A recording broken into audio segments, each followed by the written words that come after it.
Thank you so much.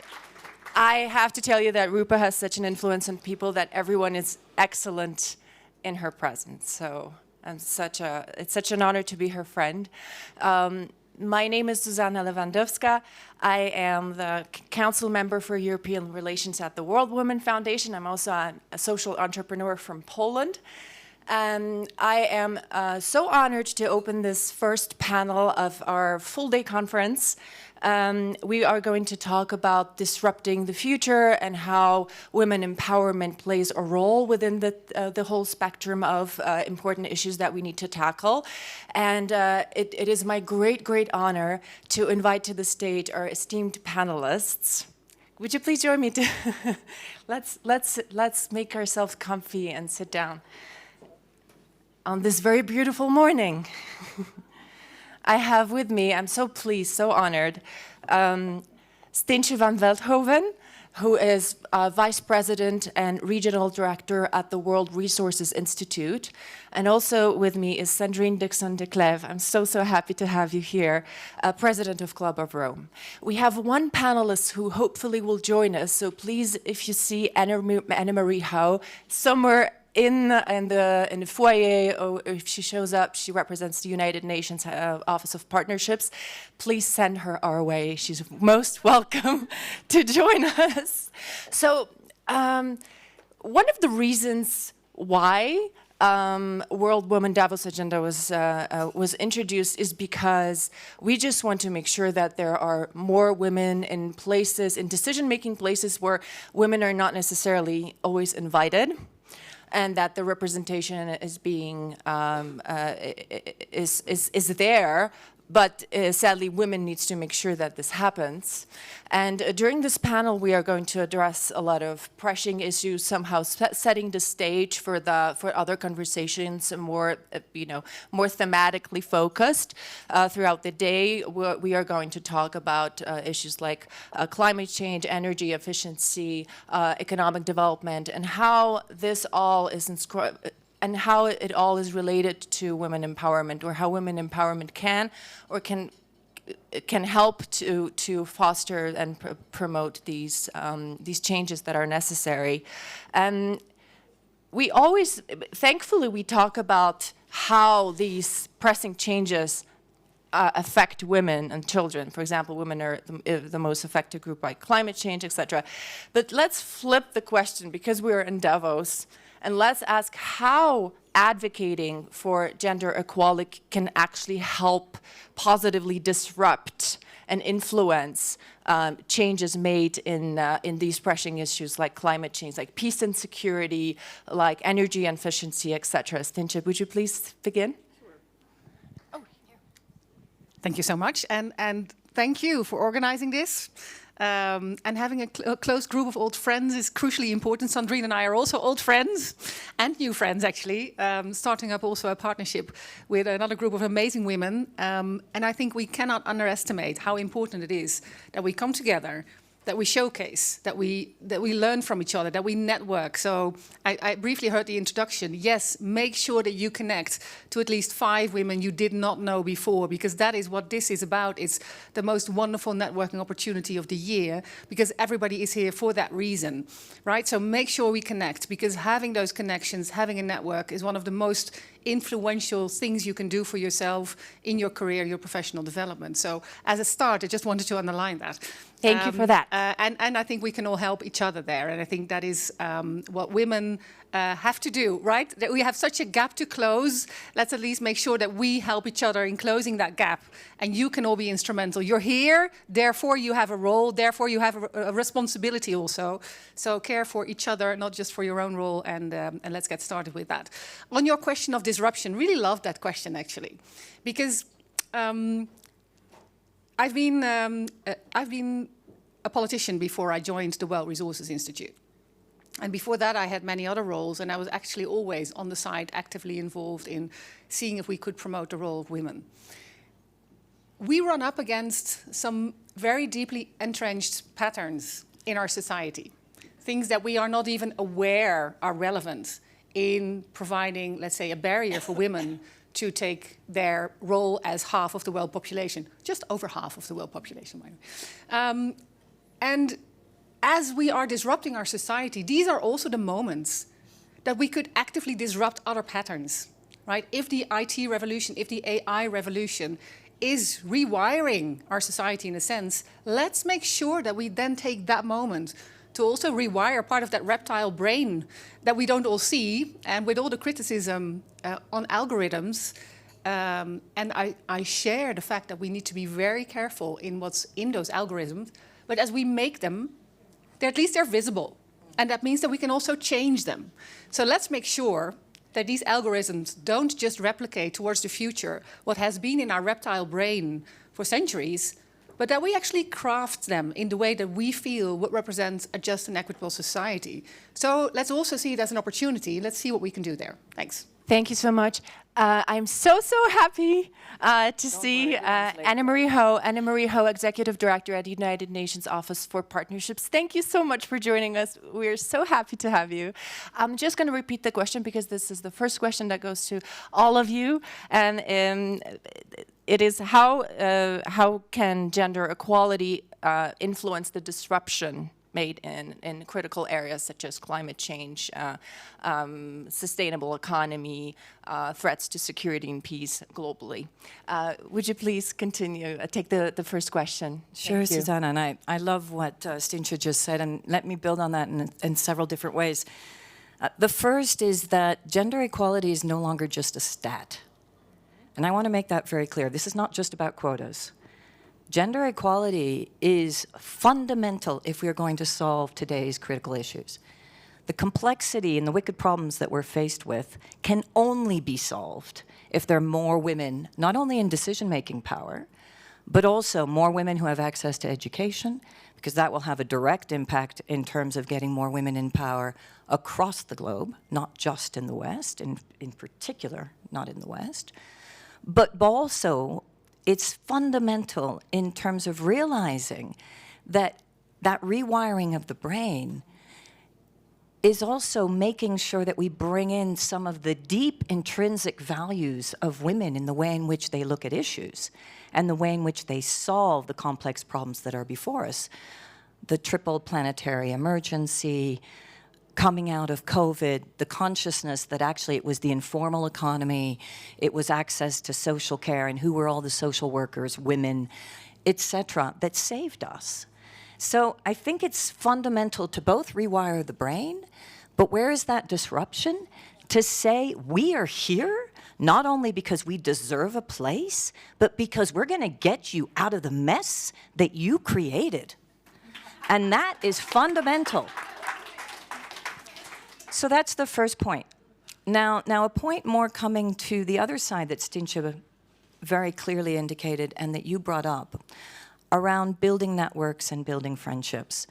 I've been working in the area of climate sustainability and policy for the last 35 years. And my entire career as an environmental engineer, I was predominantly working with men. And I was disrupting in a variety of ways simply because I was there. That was the first point. But as I went through my career, what I realized is it was the men who were supporting me and not the women. And in fact, the toxicity of the women in suits who thought that the only way they could get to the top was to be a man was wrong. And it's not until my 50s that actually a broad group of a variety of different women came around me and I came around them to create these supportive networks. And we have a series of different WhatsApp groups. And I really mean this. What I have seen now in some of the critical decision-making areas, it was only when women came together, both in front of the negotiations, but also behind, to call things out, to support each other, to say it's okay to be vulnerable because we vacillate between despair and hope, and to say, let's get on and let's do this together. That has been my saving grace. Thank you. Thank you so much for that. Annemarie, would you like to take the first question as well, please? So I'm going to build on it a little bit, maybe in more practical terms, and I'm going to give you an example from Monday night. There was a CFO sitting next to me at a dinner. This was a Goal 5 dinner, but there were definitely men in the space, and there were about, I would say, 3/4 women, 1/4 men. And CFO of a very big company. And when he got up to speak, he said the thing that was blowing his mind, he was like doing this, was the support that he had felt in the room that the women leaders were giving to each other, but also to them. He said he'd never been in that space before where he had seen or felt that. And he thought if more men could be in that quarter, in that 25%, and when it was half and half, he didn't feel it. When it was half the room was men and half the room was women, it was a lot more of a neutral feeling. But when it slightly tipped that there were more women in the room than men, and that came out, he said, if more men felt that, they would understand what they were missing. and that's what he felt. He said, how could all my career I had not felt this? And he's close to retirement. So that's one. The second is the being at the table, and there was another great example where a young climate activist, Vanessa, she was invited to a pretty interesting dinner, and she asked the organizers, could I bring someone younger than me? And she's already pretty young, and because I've been given this opportunity, and one of her mentors, Malala, had said, every time you have that opportunity to bring someone younger, ask. They can just say no. But now you're bringing another younger woman to the table, and she's going to have that experience that you've just had, and she's going to be able to do that for the next person. And I think that, building on what you were saying, it took a while for us to get to this point where we are so much stronger. Last quick point. The Minister of International Cooperation of Germany, what she does before major events like the Munich Security Conference is she brings all the women leaders together in her circle, in her network, in her WhatsApp group, and she asks them, what are your goals this conference? What can I support you on? What can we each support? Where our goals and interests align? And how can we be that lift that you might need or that encouragement? I mean, these are such practical, simple things that, I never really thought about until someone said, hey, this is what I'm doing. I want to build on that because those are such great points. And I think that it's our responsibility as we're going through our career to do exactly that, to do what Vanessa did. And then now at my career, I'm sitting on a series of boards. I do the same in terms of every time there's a new board spot that opens, I propose a woman. Love that. And I think that's the same. So throughout our career, to constantly, in speeches, I've always been gobsmacked how men, first of all, they never refer to other people's work. It always becomes theirs, even though it's someone else's. And even worse, you may be in the room, you have said exactly the same thing. Somehow they say a twisted version of it, and everybody nods their head. Thank you for saying this. God, it drives me nuts.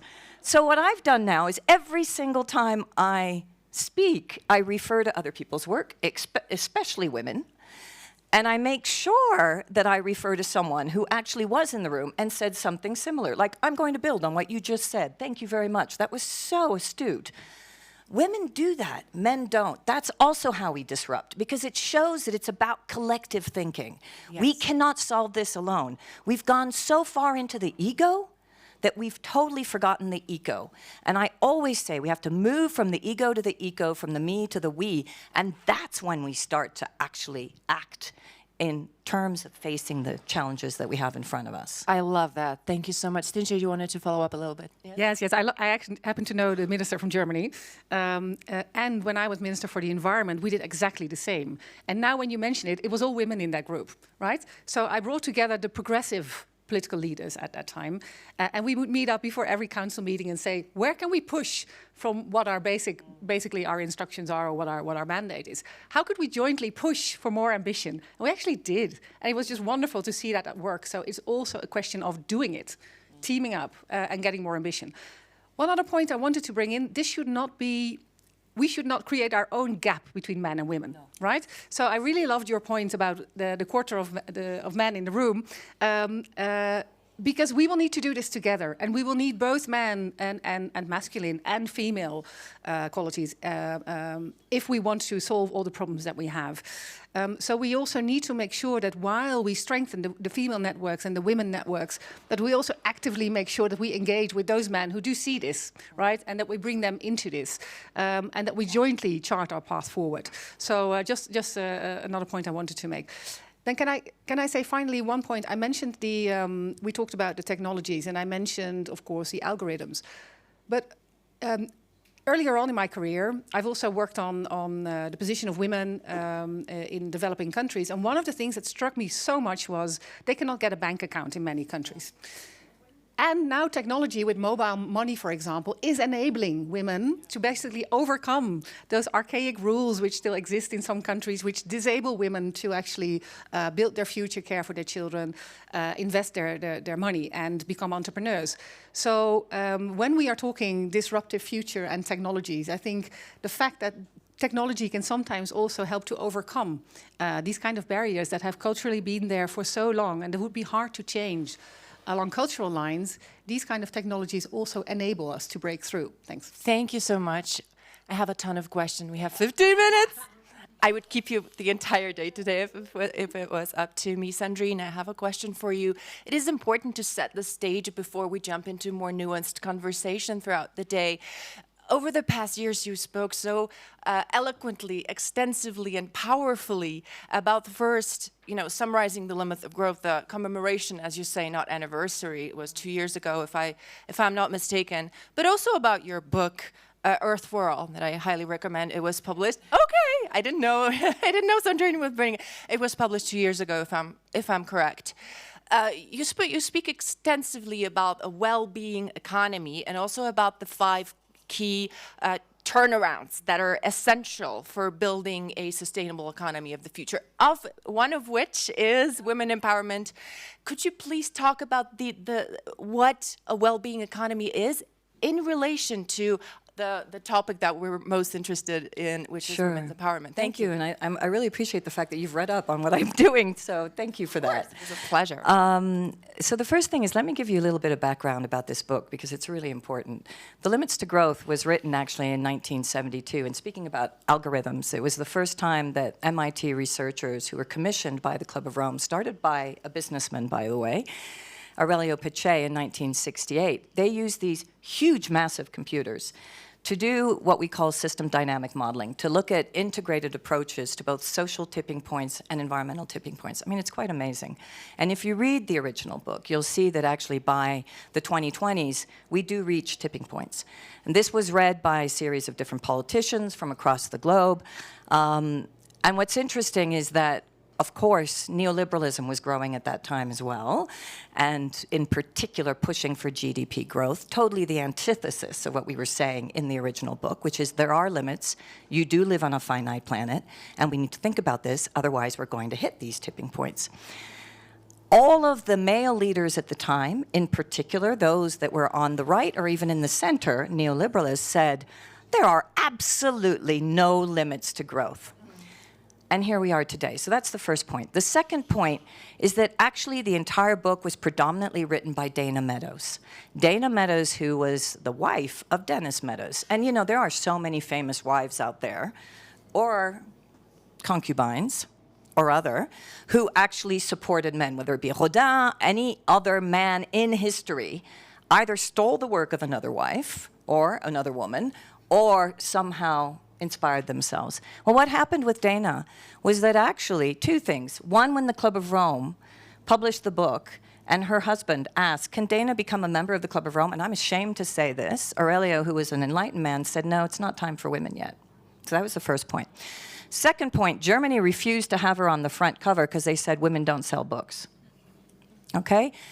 So come to now, or 2018, when we actually celebrated our anniversary. And what happens? We notice that the Club of Rome has never had a female president, ever, in 2018. So that's 50 years. And I get elected as the first female president alongside another female president. Yes. So we get, and it's the men who decided, because they finally realized, okay, time's up, we have to share power here. So we both get elected, but not only do we get elected as 2 female presidents, we get elected as an intergenerational presidency, because at that time I was in my early 50s, Mampela was already in her early 70s, and she's representing South Africa. So we have an intergenerational female presidency represented by 2 continents. Now, in terms of Earth for All, when I started bringing together this book, wanting to redo the system dynamic modeling, working with scientists like Johan Rockström, Jürgen Randers, who is one of the original authors of The Limits to Growth, really bringing everyone together, what came out so importantly in that system dynamic analysis was that empowerment was fundamental. That the only way that we would stop these social tipping points and environmental tipping points is if we brought more women into decision-making, enabled women to have access to education, and also enabled them to have access to finance and pensions. The other 5 key turnarounds are poverty alleviation, inequality alleviation, and food and energy. But the top 3 were poverty, energy, and empowerment. And it's really important to remember this, because when all of you leave this room and everyone's talking about energy and everyone's talking about food, in particular in the climate context, we have to realize that the only way to get there, the only way to translate the just transition, is to have women at the table to also talk about inequality and poverty. And I'll finish with this. The same thing that happened in 1972 with regard to Dana semi-happened in terms of the publication of this book. I led the whole process, incredible process with incredible people. I'm finishing. And what happened? Some of the top scientists felt that it wasn't